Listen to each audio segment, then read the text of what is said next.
The Reluctant Dragon by Kenneth Grahame.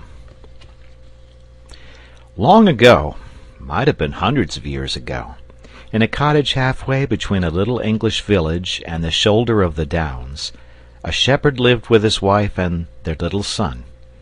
Now, the shepherd spent his days, and at certain times of the year his nights too, up on the wide ocean bosom of the downs, with only the sun and the stars and the sheep for company, and the friendly chattering world of men and women far out of sight and hearing. But his little son, when he wasn't helping his father, and often when he was as well, spent much of his time buried in big volumes that he borrowed from the affable gentry and interested parsons of the country round about. And his parents were very fond of him, and rather proud of him too, though they didn't let it on in his hearing. So he was left to go his own way and read as much as he liked, and instead of frequently getting a cuff on the side of the head, as might very well have happened to him, he was treated more or less as an equal by his parents, who sensibly thought it a very fair division of labor that they should supply the practical knowledge and he the book learning. They knew that book learning often came in useful at a pinch, in spite of what their neighbors said. What the boy chiefly dabbled in was natural history and fairy tales, and he just took them as they came, in a sandwichy sort of way, without making any distinctions, and really his course of reading strikes one as rather sensible. One evening the shepherd, who for some nights past had been disturbed and preoccupied, and off his usual mental balance, came home all of a tremble, and sitting down at the table where his wife and son were peacefully employed, she with her seam, he in following out the adventures of the giant with no heart in his body, exclaimed with much agitation, "It's all up with me, Maria! Never no more can I go up on them there downs, was it ever so!" "Now don't you take on like that," said his wife, who was a very sensible woman, "but tell us all about it first, whatever it is as has given you this shake-up, and then me and you and the son here, between us, we ought to be able to get to the bottom of it." "It began some nights ago," said the shepherd. "You know that cave up there? I never liked it, somehow, and the sheep never liked it neither. And when sheep don't like a thing, there's generally some reason for it. Well, for some time past there's been faint noises coming from that cave, noises like heavy sighings, with grunts mixed up in them, and sometimes a snoring, far away down, real snoring, yet somehow not honest snoring like you and me o' nights, you know." "I know," remarked the boy quietly. "Of course I was terrible frightened," the shepherd went on, "yet somehow I couldn't keep away. So this very evening, before I come down, I took a cast round by the cave quietly, and there, oh Lord, there I saw him at last, as plain as I see you." "Saw who?" said his wife, beginning to share in her husband's nervous terror. "Why, him, I'm a-telling you," said the shepherd. "He was halfway sticking out of the cave, and seemed to be enjoying of the cool of the evening in a poetical sort of way. He was as big as 4 cart-horses, and all covered with shiny scales, deep blue scales at the top of him, shading off to a tender sort of green below. As he breathed, there was that sort of flicker over his nostrils that you see over our chalk roads on a baking windless day in summer. He had his chin on his paws, and I should say he was meditating about things. Oh, yes, a peaceable sort of beast enough, and not ramping or carrying on or doing anything but what was quite right and proper. I admit all that. And yet, what am I to do? Scales, you know, and claws, and a tail for certain, though I didn't see that end of him. I ain't used to 'em, and I don't hold with 'em, and that's a fact." The boy, who had apparently been absorbed in his book during his father's recital, now closed the volume, yawned, clasped his hands behind his head, and said sleepily, "It's all right, Father. Don't you worry. It's only a dragon. "Only a dragon!" cried his father. "What do you mean, sitting there, you and your dragons? Only a dragon, indeed! And what do you know about it?"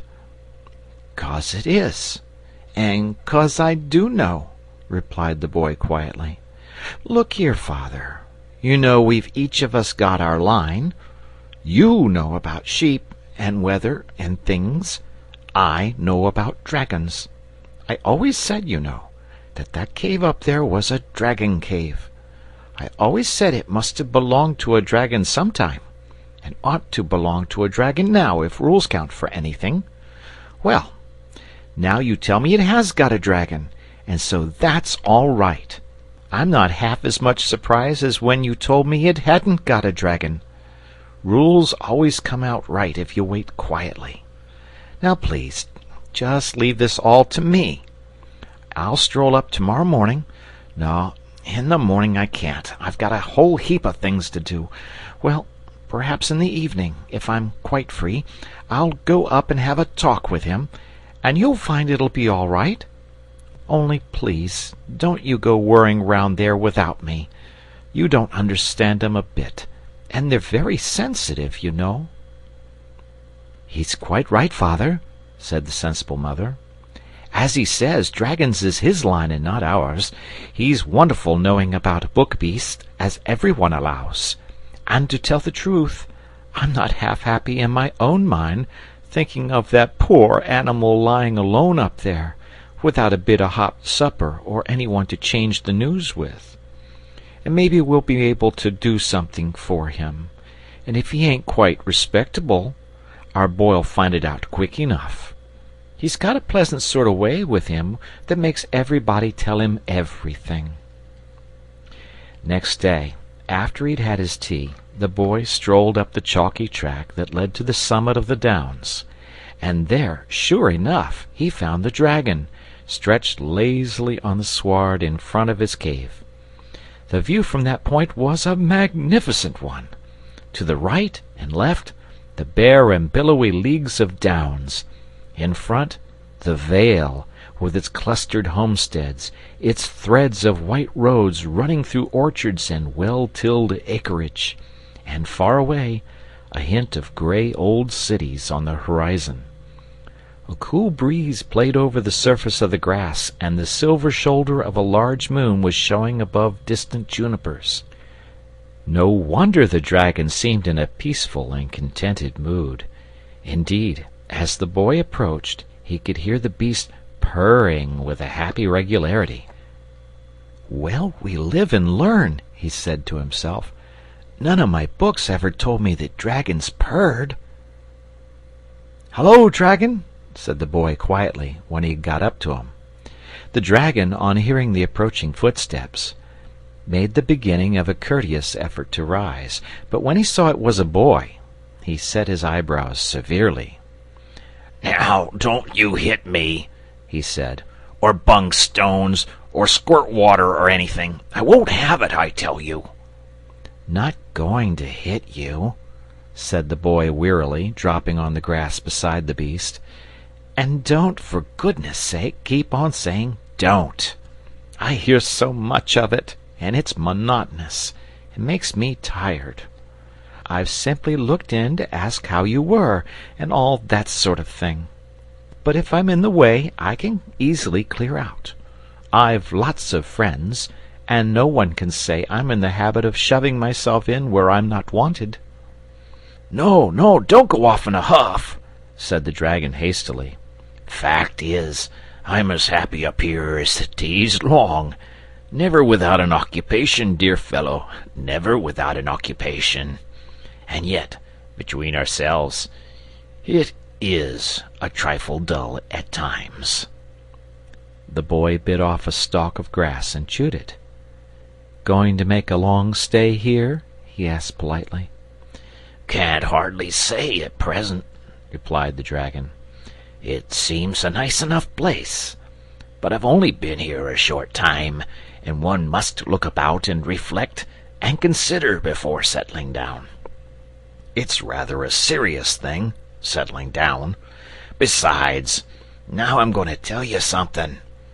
You'd never guess it if you tried ever so.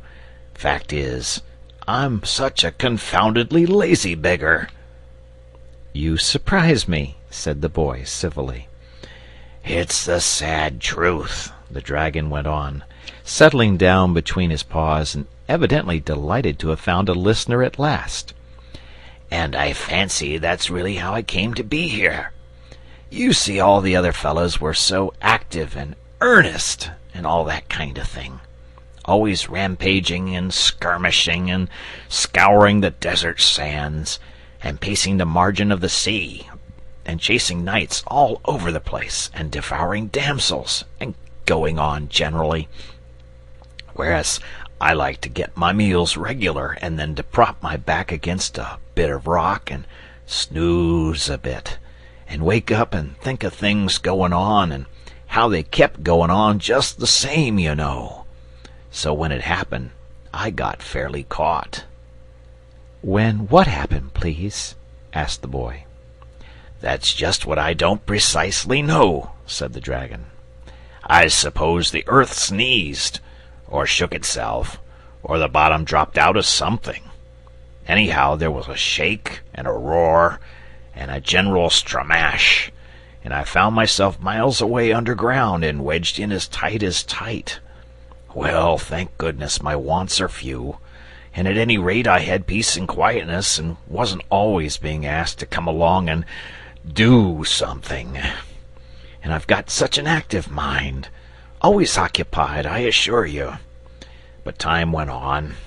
There was a certain sameness about the life, and at last I began to think it would be fun to work my way upstairs and see what you other fellows were doing. So I scratched and burrowed and worked this way and that way, and at last I came out through this cave here. And I liked the country, and the view, and the people, what I've seen of 'em, and on the whole I feel inclined to settle down here." "What's your mind always occupied about?" asked the boy. "That's what I want to know." The dragon colored slightly and looked away. Presently he said bashfully, "Did you ever, just for fun, try to make up poetry? Verses, you know?" "Course I have," said the boy. "Heaps of it. And some of it's quite good, I feel sure, only there's no one here cares about it. Mother's very kind and all that when I read it to her, and so's father for that matter, but somehow they don't seem to—" "Exactly!" cried the dragon. "My own case exactly. They don't seem to, and you can't argue with 'em about it. Now you've got culture, you have. I could tell it on you at once, and I should just like your candid opinion about some little things I threw off lightly when I was down there. I'm awfully pleased to have met you, and I'm hoping the other neighbors will be equally agreeable. There was a very nice old gentleman up here only last night, but he didn't seem to want to intrude." "That was my father," said the boy. "And he is a nice old gentleman, and I'll introduce you some day if you like." "Can't you two come up here and dine or something tomorrow?" asked the dragon eagerly. "Only, of course, if you've got nothing better to do," he added politely. "Thanks awfully," said the boy, "but we don't go out anywhere without my mother, and, to tell you the truth, I'm afraid she mightn't quite approve of you. You see, there's no getting over the hard fact that you're a dragon, is there? And when you talk of settling down, and the neighbors, and so on, I can't help feeling that you don't quite realize your position. You're an enemy of the human race, you see." "Haven't got an enemy in the world," said the dragon cheerfully.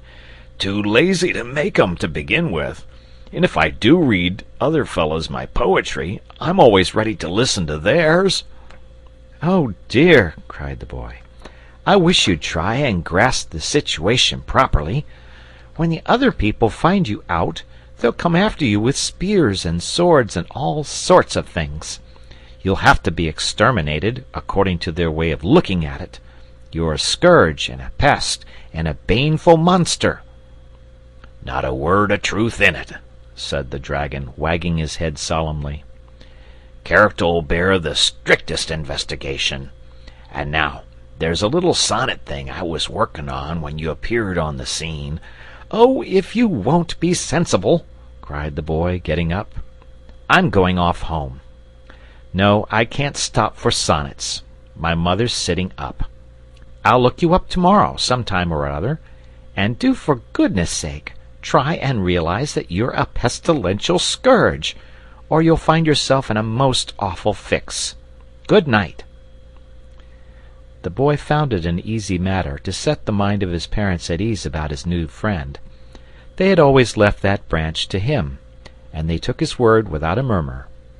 The shepherd was formally introduced, and many compliments and quiet inquiries were exchanged. His wife, however, though expressing her willingness to do anything she could, to mend things, or set the cave to rights, or cook a little something when the dragon had been poring over his sonnets and forgotten his meals, as male things will do, could not be brought to recognize him formally. The fact that he was a dragon, and they didn't know who he was, seemed to count for everything with her. She made no objection, however, to her little son spending his evenings with the dragon quietly, so long as he was home by 9 o'clock, and many a pleasant night they had, sitting on the sward, while the dragon told stories of old, old times, when dragons were quite plentiful, and the world was a livelier place than it is now, and life was full of thrills and jumps and surprises. What the boy had feared, however, soon came to pass. The most modest and retiring dragon in the world, if he's as big as 4 cart-horses and covered with blue scales, cannot keep altogether out of the public view. And so in the village tavern of nights, the fact that a real live dragon sat brooding in the cave on the downs was naturally a subject for talk. Though the villagers were extremely frightened, they were rather proud as well. It was a distinction to have a dragon of your own, and it was felt to be a feather in the cap of the village. Still, all were agreed that this sort of thing couldn't be allowed to go on. The dreadful beast must be exterminated. The countryside must be freed from this pest, this terror, this destroying scourge. The fact that not even a hen roost was the worst for the dragon's arrival wasn't allowed to have anything to do with it. He was a dragon, and he couldn't deny it. And if he didn't choose to behave as such, that was his own lookout. But in spite of much valiant talk, no hero was found willing to take sword and spear and free the suffering village and win deathless fame. And each night's heated discussion always ended in nothing. Meanwhile, the dragon, a happy bohemian, lolled on the turf, enjoyed the sunsets, told antediluvian anecdotes to the boy, and polished his old verses while meditating on fresh ones. One day the boy, on walking into the village, found everything wearing a festal appearance which was not to be accounted for in the calendar. Carpets and gay-colored stuffs were hung out of the windows, the church bells clamored noisily, the little street was flower-strewn, and the whole population jostled each other along either side of it, chattering, shoving, and ordering each other to stand back. The boy saw a friend of his own age in the crowd, and hailed him. "What's up?" he cried. "Is it the players, or bears, or circus, or what?" "It's all right," his friend hailed back. "He's a-comin'." "Who's a-comin'?" demanded the boy, thrusting into the throng. "Why, St. George, of course," replied his friend. "He's heard tell of our dragon, and he's comin' on purpose to slay the deadly beast, and free us from his horrid yoke. Oh my, won't that be a jolly fight!" Here was news indeed. The boy felt that he ought to make quite sure for himself, and he wriggled himself in between the legs of his good-natured elders, abusing them all the time for their unmannerly habit of shoving. Once in the front rank, he breathlessly awaited the arrival. Presently, from the far-away end of the line, came the sound of cheering. Next, the measured tramp of a great war-horse made his heart beat quicker, and then he found himself cheering with the rest as, amidst welcoming shouts, shrill cries of women, uplifting of babies, and waving of handkerchiefs, St. George paced slowly up the street. The boy's heart stood still, and he breathed with sobs. The beauty and the grace of the hero were so far beyond anything he had yet seen. His fluted armor was inlaid with gold, his plumed helmet hung at his saddle-bow, and his thick fair hair framed a face gracious and gentle beyond expression, till you caught the sternness in his eyes. He drew rein in front of the little inn, and the villagers crowded round with greetings and thanks and voluble statements of their wrongs and grievances and oppressions. The boy heard the grave, gentle voice of the saint, assuring them that all would be well now, and that he would stand by them and see them righted and free them from their foe. Then he dismounted and passed through the doorway, and the crowd poured in after him. But the boy made off up the hill as fast as he could lay his legs to the ground. "It's all up, dragon!" he shouted as soon as he was within sight of the beast. "He's coming! He's here now! You'll have to pull yourself together and do something at last."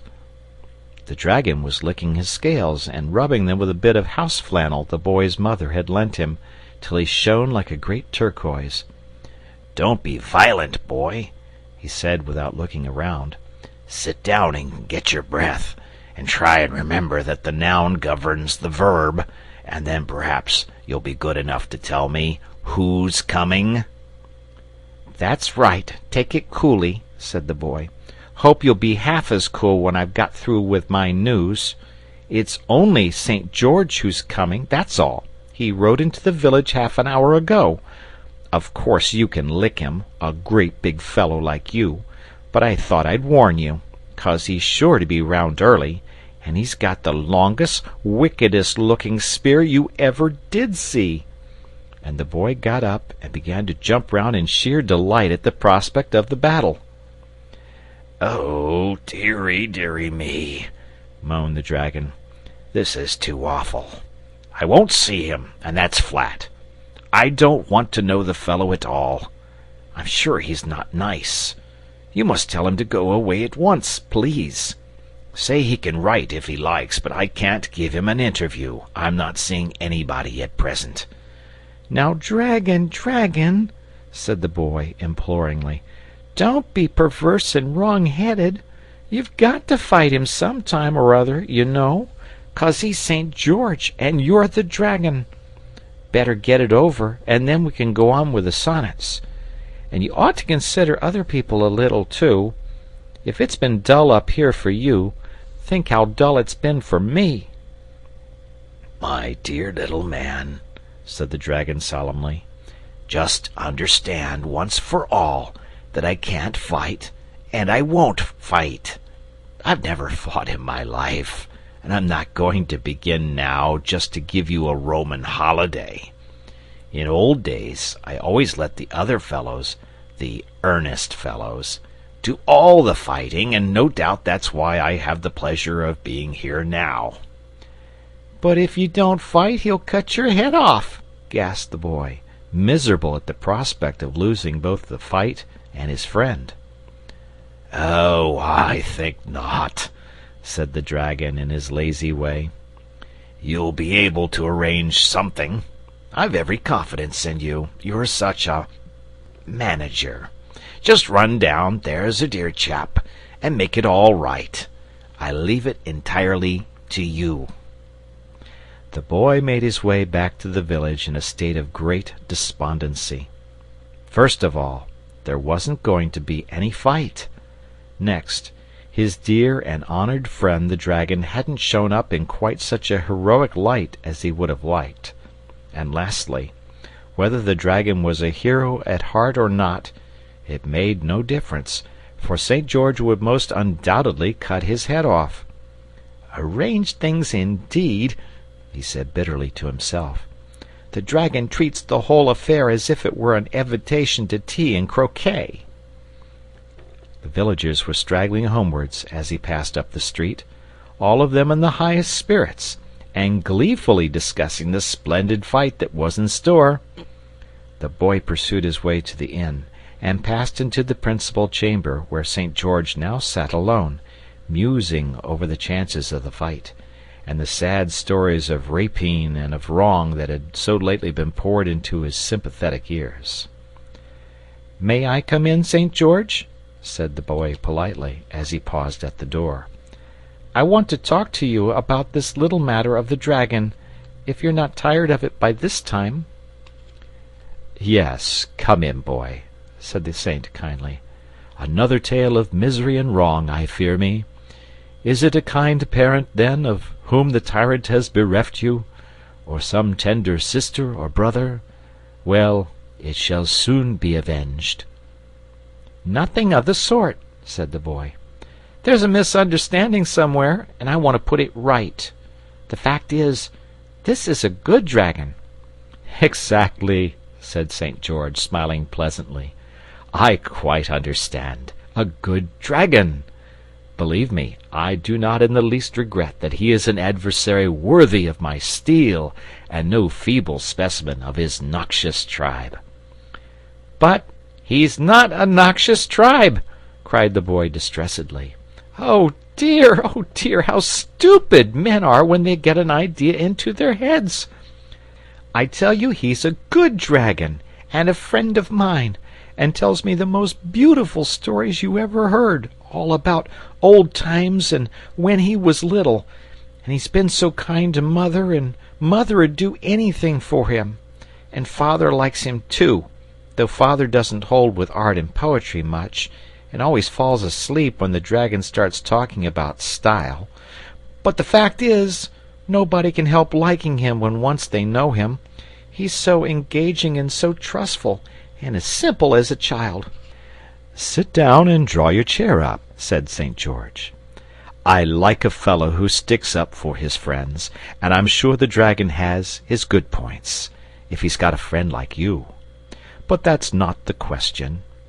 All this evening I've been listening, with grief and anguish unspeakable, to tales of murder, theft, and wrong, rather too highly colored, perhaps, not always quite convincing, but forming in the main a most serious role of crime.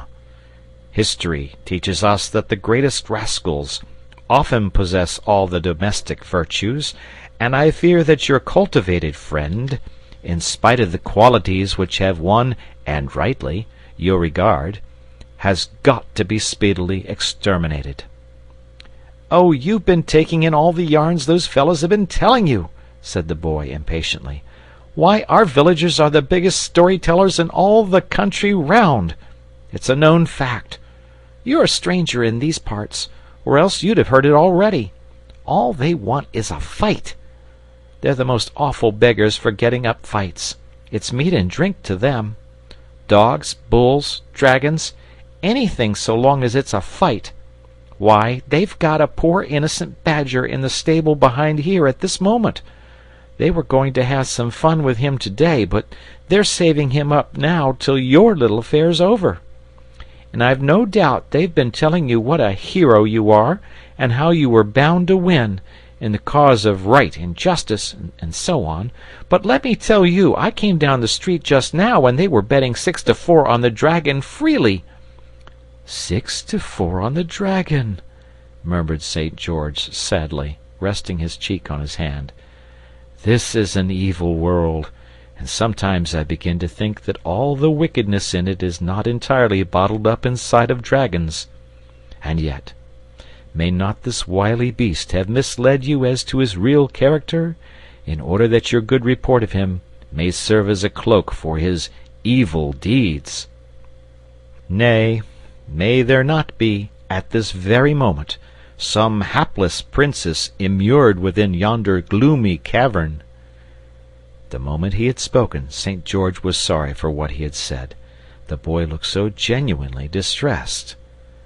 "I assure you, St. George," he said earnestly, "there's nothing of the sort in the cave at all. The dragon's a real gentleman, every inch of him, and I may say that no one would be more shocked and grieved than he would at hearing you talk in that loose way about matters on which he has very strong views." "Well, perhaps I have been over-credulous," said St. George. "Perhaps I have misjudged the animal. But what are we to do? Here are the dragon and I almost face to face, each supposed to be thirsting for each other's blood. I don't see any way out of it exactly. What do you suggest? Can't you arrange things somehow?"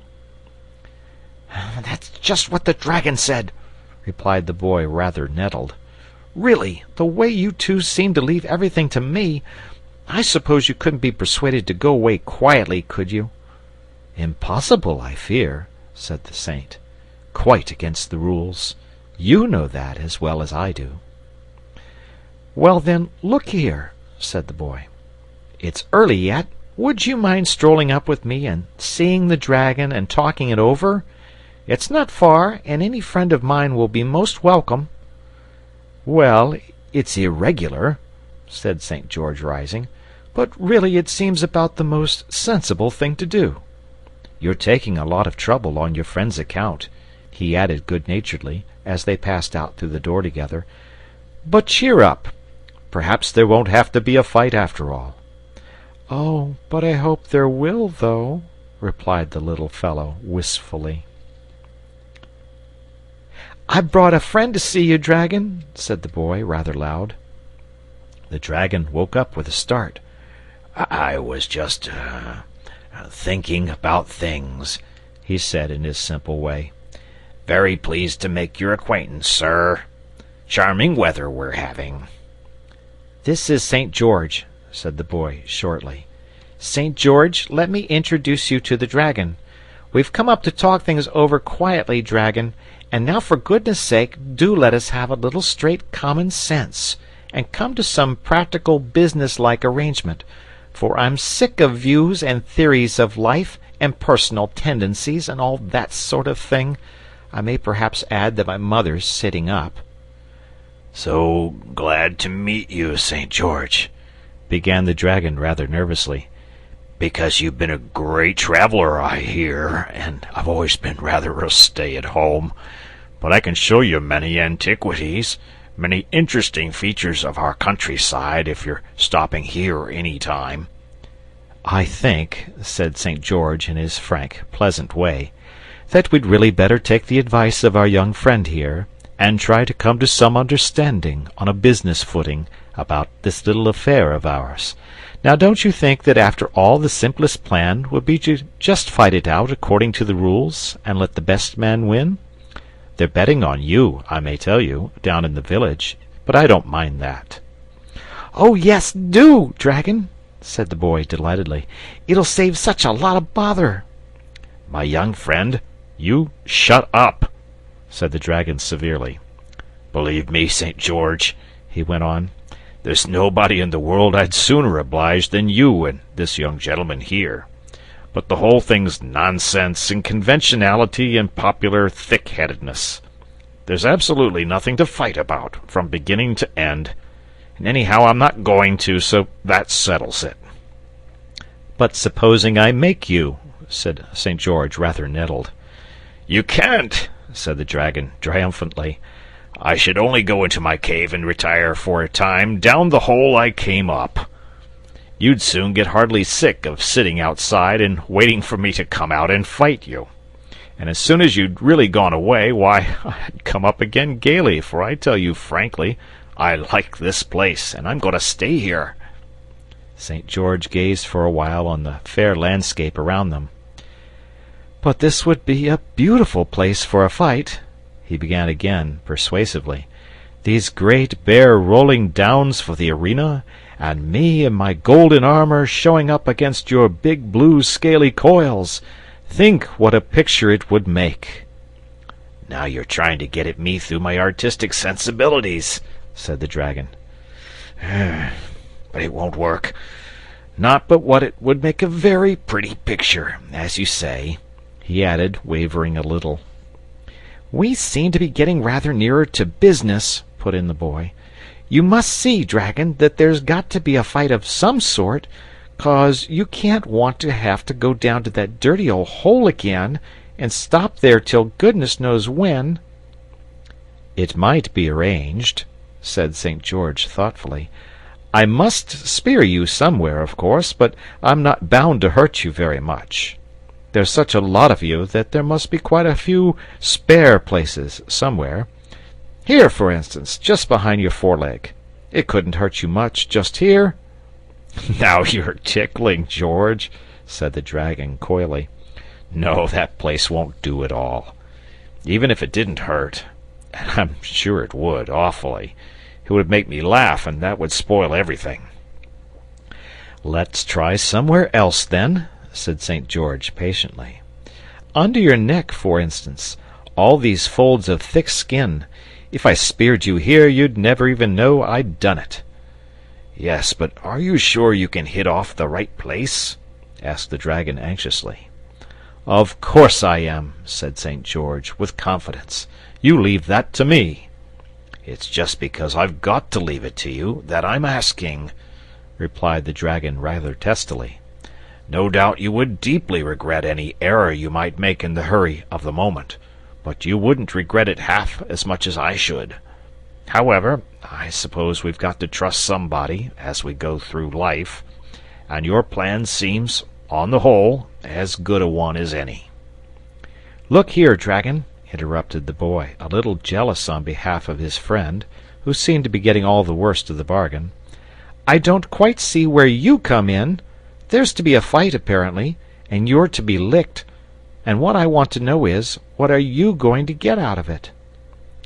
"St. George," said the dragon, "just tell him, please, what will happen after I'm vanquished in the deadly combat." "Well, according to the rules, I suppose I shall lead you in triumph down to the marketplace, or whatever answers to it," said St. George. "Precisely," said the dragon. "And then?" "And then there'll be shoutings and speeches and things," continued St. George, "and I shall explain that you're converted, and see the error of your ways, and so on." "Quite so," said the dragon. "And then?" "Oh, and then," said St. George, "why, and then there will be the usual banquet, I suppose." "Exactly," said the dragon, "and that's where I come in. Look here," he continued, addressing the boy, "I'm bored to death up here, and no one really appreciates me. I'm going into society, I am, and through the kindly aid of our friend here, who's taking such a lot of trouble on my account, and you'll find I've got all the qualities to endear me to people who entertain. So now that's all settled, and if you don't mind, I'm an old-fashioned fellow. Don't want to turn you out, but—" "Remember, you'll have to do your proper share of the fighting, dragon," said St. George, as he took the hint and rose to go. "I mean ramping and breathing fire, and so on."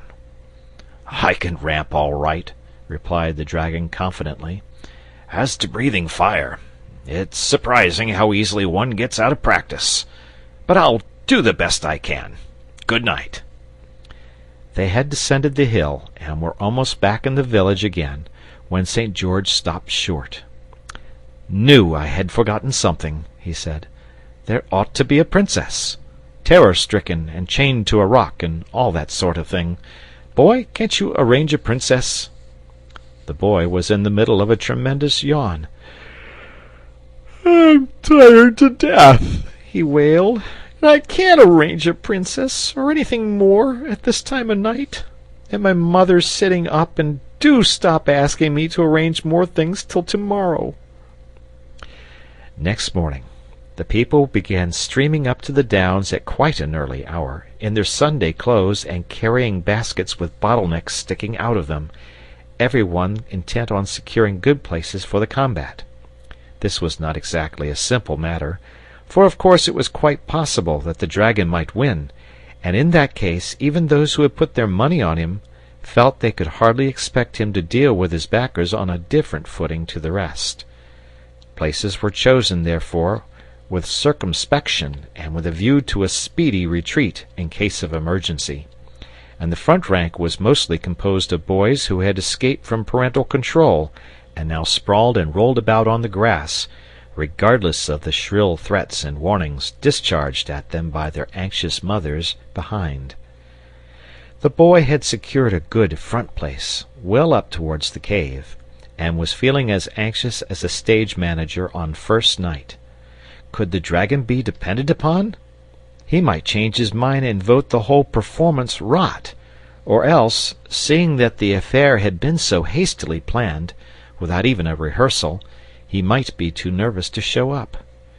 The boy looked narrowly at the cave, but it showed no sign of life or occupation.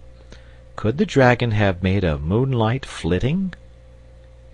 The higher portions of the ground were now black with sightseers, and presently a sound of cheering and a waving of handkerchiefs told that something was visible to them which the boy, far up towards the dragon end of the line as he was, could not yet see. A minute more, and St. George's red plumes topped the hill, as the saint rode slowly forth on the great level space which stretched up to the grim mouth of the cave. Very gallant and beautiful he looked on his tall war-horse, his golden armor glancing in the sun, his great spear held erect, the little white pennon crimson-crossed fluttering at its point. He drew rein and remained motionless. The lines of spectators began to give back a little, nervously, and even the boys in front stopped pulling hair and cuffing each other, and leaned forward expectant. "Now then, dragon," muttered the boy impatiently, fidgeting where he sat. He need not have distressed himself had he only known. The dramatic possibilities of the thing had tickled the dragon immensely, and he had been up from an early hour, preparing for his first public appearance with as much heartiness as if the years had run backwards, and he had been again a little dragonlet, playing with his sisters on the floor of their mother's cave at the game of saints and dragons, in which the dragon was bound to win. A low muttering, mingled with snorts, now made itself heard, rising to a bellowing roar that seemed to fill the plain. Then a cloud of smoke obscured the mouth of the cave, and out of the midst of it the dragon himself, shining, sea-blue, magnificent, pranced splendidly forth, and everybody said, "Ooh!" as if he had been a mighty rocket. His scales were glittering, his long spiky tail lashed his sides, his claws tore up the turf and sent it flying high over his back, and smoke and fire incessantly jetted from his angry nostrils. "Oh, well done, dragon!" cried the boy excitedly. "Didn't think he had it in him," he added to himself. St. George lowered his spear, bent his head, dug his heels into his horse's sides, and came thundering over the turf. The dragon charged with a roar and a squeal, a great blue whirling combination of coils and snorts and clashing jaws and spikes and fire. "Missed!" yelled the crowd. There was a moment's entanglement of golden armor and blue-green coils and spiky tail, and then the great horse, tearing at his bit, carried the saint, his spear swung high in the air almost up to the mouth of the cave. The dragon sat down and barked viciously, while St. George with difficulty pulled his horse round into position. "End of round 1," thought the boy. "How well they managed it! But I hope the saint won't get excited. I can trust the dragon all right. What a regular play-actor the fellow is!" St. George had at last prevailed on his horse to stand steady, and was looking round him as he wiped his brow. Catching sight of the boy, he smiled and nodded, and held up 3 fingers for an instant. "It seems to be all planned out," said the boy to himself. "Round 3 is to be the finishing one, evidently. Wish it could have lasted a bit longer. Whatever's that old fool of a dragon up to now?" The dragon was employing the interval in giving a ramping performance for the benefit of the crowd. Ramping, it should be explained, consists in running round and round in a wide circle and sending waves and ripples of movement along the whole length of your spine, from your pointed ears right down to the spike at the end of your long tail. When you are covered with blue scales, the effect is particularly pleasing, and the boy recollected the dragon's recently expressed wish to become a social success. St. George now gathered up his reins and began to move forward, dropping the point of his spear and settling himself firmly in the saddle. "Time!"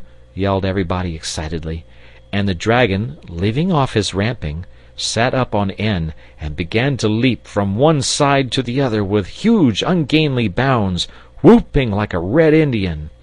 This naturally disconcerted the horse, who swerved violently, the saint only just saving himself by the mane, and as they shot past, the dragon delivered a vicious snap at the horse's tail, which sent the poor beast careering madly far over the downs, so that the language of the saint, who had lost a stirrup, was fortunately inaudible to the general assemblage.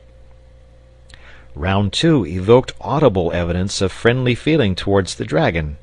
The spectators were not slow to appreciate a combatant who could hold his own so well and clearly wanted to show good sport, and many encouraging remarks reached the ears of our friend as he strutted to and fro, his chest thrust out and his tail in the air, hugely enjoying his new popularity. St. George had dismounted and was tightening his girths, and telling his horse, with quite an oriental flow of imagery, exactly what he thought of him, and his relations, and his conduct on the present occasion. So the boy made his way down to the saint's end of the line, and held his spear for him. "It's been a jolly fight, St. George," he said with a sigh. "Can't you let it last a little bit longer?" "Well, I think I'd better not," replied the saint. "The fact is, your simple-minded old friend's getting conceited, now they've begun cheering him, and he'll forget all about the arrangement and take to playing the fool, and there's no telling where he would stop. I'll just finish him off this round." He swung himself into the saddle and took his spear from the boy. "Now don't you be afraid," he added kindly. "I've marked my spot exactly, and he's sure to give me all the assistance in his power, because he knows it's his only chance of being asked to the banquet." St. George now shortened his spear, bringing the butt well up under his arm, and instead of galloping as before, trotted smartly towards the dragon, who crouched at his approach, flicking his tail till it cracked in the air like a great cart whip. The saint wheeled as he neared his opponent, and circled warily round him, keeping his eye on the spare place, while the dragon, adopting similar tactics, paced with caution round the same circle, occasionally feinting with his head. So the two sparred for an opening, while the spectators maintained a breathless silence. Though the round lasted for some minutes, the end was so swift that all the boy saw was a lightning movement of the saint's arm, and then a whirl and a confusion of spines, claws, tail, and flying bits of turf. The dust cleared away, the spectators whooped and ran in cheering, and the boy made out that the dragon was down, pinned to the earth by the spear, while St. George had dismounted and stood astride of him. It all seemed so genuine that the boy ran in breathlessly, hoping the dear old dragon wasn't really hurt. As he approached, the dragon lifted one large eyelid, winked solemnly, and collapsed again. He was held fast to earth by the neck, but the saint had hit him in the spare place agreed upon, and it didn't even seem to tickle. "Ain't you going to cut his head off, master?" asked one of the applauding crowd. He had backed the dragon, and naturally felt a trifle sore. "Well, not today, I think," replied St. George pleasantly. "You see, that can all be done at any time. There's no hurry at all. I think we'll all go down to the village first, and have some refreshment, and then I'll give him a good talking to, and you'll find he'll be a very different dragon." At that magic word, refreshment, the whole crowd formed up in procession and silently awaited the signal to start. The time for talking and cheering and betting was past. The hour for action had arrived. St. George, hauling on his spear with both hands, released the dragon, who rose and shook himself and ran his eyes over his spikes and scales and things to see that they were all in order. Then the saint mounted and led off the procession. The dragon followed meekly in the company of the boy, while the thirsty spectators kept at a respectful interval behind. There were great doings when they got down to the village again, and had formed up in front of the inn. After refreshment, St. George made a speech, in which he informed his audience that he had removed their direful scourge at a great deal of trouble and inconvenience to himself, and now they weren't to go about grumbling and fancying they'd got grievances, because they hadn't. And they shouldn't be so fond of fights, because next time they might have to do the fighting themselves, which would not be the same thing at all. And there was a certain badger in the inn stables which had got to be released at once, and he'd come and see it done himself. Then he told them that the dragon had been thinking over things, and saw that there were two sides to every question, and he wasn't going to do it any more, and if they were good, perhaps he'd stay and settle down there. So they must make friends, and not be prejudiced, and go about fancying they know everything there was to be known, because they didn't, not by a long way. And he warned them against the sin of romancing, and making up stories, and fancying other people would believe them just because they were plausible and highly colored. Then he sat down amidst much repentant cheering, and the dragon nudged the boy in the ribs, and whispered that he couldn't have done it better himself. Then everyone went off to get ready for the banquet. Banquets are always pleasant things, consisting mostly, as they do, of eating and drinking. But the specially nice thing about a banquet is that it comes when something's over, and there's nothing more to worry about, and tomorrow seems a long way off. St. George was happy because there had been a fight and he hadn't had to kill anybody, for he didn't really like killing, though he generally had to do it. The dragon was happy because there had been a fight, and so far from being hurt in it, he had won popularity and a sure footing in society. The boy was happy because there had been a fight, and in spite of it all, his two friends were on the best of terms. And all the others were happy because there had been a fight, and, well, they didn't require any other reasons for their happiness. The dragon exerted himself to say the right thing to everybody, and prove the life and soul of the evening, while the saint and the boy, as they looked on, felt that they were only assisting at a feast of which the honor and the glory were entirely the dragon's. But they didn't mind that, being good fellows, and the dragon was not in the least proud or forgetful. On the contrary, every 10 minutes or so he leant over toward the boy and said impressively, "Look here, you will see me home afterwards, won't you?" And the boy always nodded, though he had promised his mother not to be out late. At last the banquet was over. The guests had dropped away with many good nights and congratulations and invitations, and the dragon, who had seen the last of them off the premises, emerged into the street followed by the boy, wiped his brow, sighed, sat down in the road and gazed at the stars. "Jolly night it's been," he murmured. "Jolly stars. Jolly little place this. Think I shall just stop here. Don't feel like climbing up any beastly hill. Boy's promised to see me home. Boy had better do it then. No responsibility on my part. Responsibility all a boy's." And his chin sank on his broad chest, and he slumbered peacefully. "Oh, get up, dragon!" cried the boy piteously. "You know my mother's sitting up, and I'm so tired, and you made me promise to see you home, and I never knew what it meant, or I wouldn't have done it."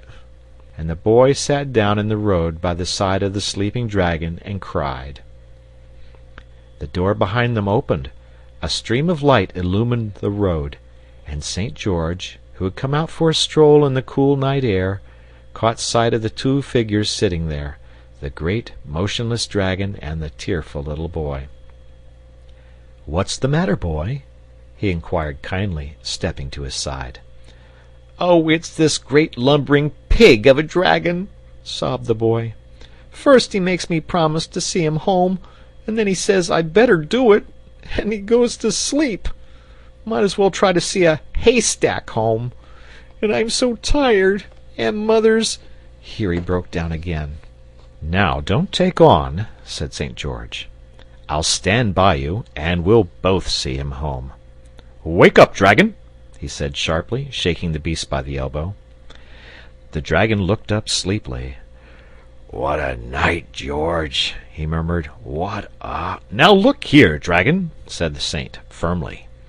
"Here's this little fellow waiting to see you home, and you know he ought to have been in bed these 2 hours, and what his mother'll say I don't know, and anybody but a selfish pig would have made him go to bed long ago."